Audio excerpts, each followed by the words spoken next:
High সুন্দরী, hello. চিনতে পেরেছেন আমাকে? না, চিনি নাই। কে আপনি? আজকে চেনা, তবে ইচ্ছে আছে একদিন খুব চেনা মানুষ হয়ে যাওয়ার। ও মা, বেশি আত্মবিশ্বাস তো। আত্মবিশ্বাস না, ভবিষ্যতের জন্য একটি সুন্দর আশা। ভবিষ্যৎও দেখে ফেলবেন নাকি? না, তবে মনে হয় কিছু মানুষের সাথে পরিচয় হয়, কারণটা পরে বোঝা যায়। আচ্ছা, তাই নাকি?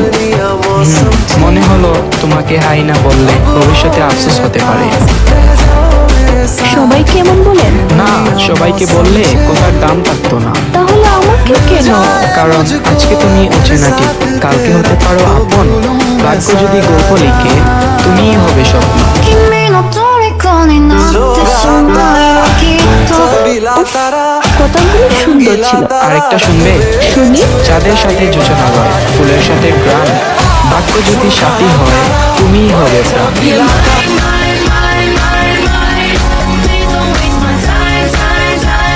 ইস, বেশি বলেন তো। এটা তো শুরু।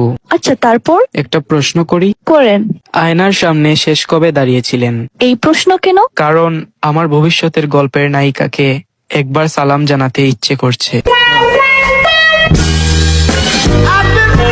ধুর, আসছে লাইন মারতে। লাইন না, সম্মান দিয়ে ইমপ্রেস করার চেষ্টা।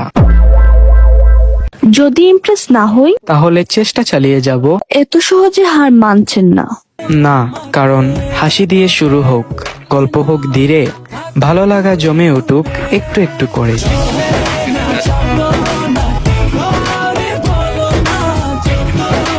আচ্ছা, এটা আমার ভালো লেগেছে। তাহলে একটা ছোট্ট অনুরোধ। কি? আজকে আমাকে অচেনা ভাবো, সমস্যা নেই, শুধু একটা কথা মনে রেখো, যে ছেলেটা প্রথম দিনেই তোমার হাসিটাকে নিজের ভাগ্যের চেয়েও সুন্দর বলেছিল। আচ্ছা, দেখা যাবে। দেখা যাবে, এই দুইটা শব্দেই তো হাজারটা আশা শুরু।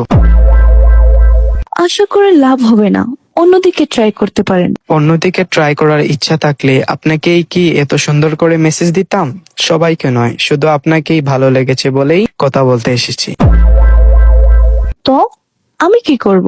রাজি হন। হ্যাঁ, পারবো না। ওকে, বাই। আরে আরে, কথাটা শুনুন।